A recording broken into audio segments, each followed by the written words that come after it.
제가 단언할 수 있어요. 수능 국어는 앞으로도 쭉 어려울 겁니다. 사실 이 이야기는 3년 전에도 똑같이 했던 거예요. 국어 공부의 기술이 출간됐습니다. 이 책은 3년 전에 출간된 국어 1등급 절대비기의 개정판이에요. 2019학년도 수능이 불국어였다 보니까 어떻게 공부 방향을 설정해야 될지 모르겠다는 학생들이 많더라고요. 그래서 그에 대한 답변으로 이 책을 썼었는데 벌써 3년이 흘렀고 또 2022학년도 수능이 역대급 최고 난이도 불수능을 넘어 마그마 수능이 나왔기 때문에 그에 맞춰서 책을 수정하고 보강했습니다. 수능 국어 공부가 난생 처음인 학생들이라면 중학생이든 고3 학생이든 누구든 간에 이 책을 보면 도움이 될 거예요. 물론 학부모님들이 보셔도 좋고요. 자, 책 판매는 출판사 마케팅팀에서 알아서 해준다고 했으니까 저는 이 정도로 소개를 마치고 책 내용 중에 여러분들이 꼭 알았으면 하는 내용들을 영상으로 만들어 보려고 합니다. 목차를 보면 엄청 많은데 다들 꼭 알아야 되는 거니까 제가 간략하게라도 다 영상을 만들어 보려고 해요.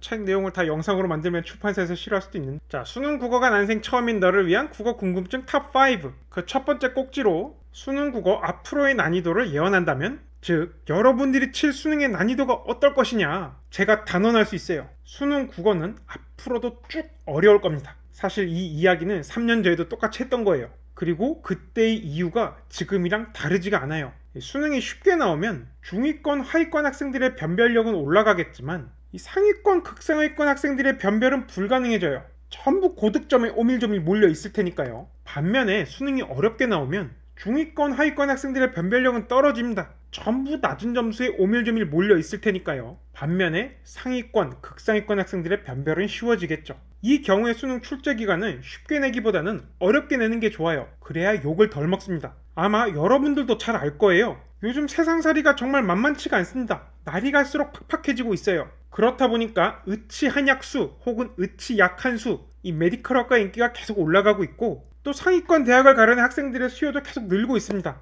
학생 수는 매해 계속 주는데 재수생의 숫자는 그만큼 줄지 않아요. 그러다 보니까 수능도 그 상위권 학생들을 변별하는 데 초점이 맞춰지고 있거든요. 원서 접수 시의 혼란, 또 수험생 가족들의 불만을 줄이려면 출제 기간은 시험을 어렵게 내는 게 좋습니다. 어차피 중위권, 하위권 학생들은 수시로 대학을 많이 가기도 하고 또 요즘 학령 인구가 계속 줄면서 점수가 낮아도 어쨌든 4년제 대학 가는 건 그렇게 어렵지가 않은 시대가 됐어요. 자, 그래서 수능으로 상위권, 극상위권 학생들을 촘촘하게 줄 세워야 되는데 세상에 영어 한 과목이 절대평가입니다. 게다가 탐구도 2과목밖에 선택 안 하죠. 그래서 국어, 수학, 탐구 과목의 난이도가 계속 올라가는 거예요. 그래야 겨우 변별력을 확보할 수 있으니까. 자, 그리고 아이러니하게도 EBS 수능 연계, 이게 2022학년도 수능에서 난이도를 올리는데 한몫했어요. EBS와 수능을 연계를 하긴 해야 되는데 또 변별도 해야 하다 보니까 그냥 EBS를 봤다고 해서 수능을 다 맞춰버리면 변별이 안 되죠. 그래서 출제자들이 어떻게 냈냐?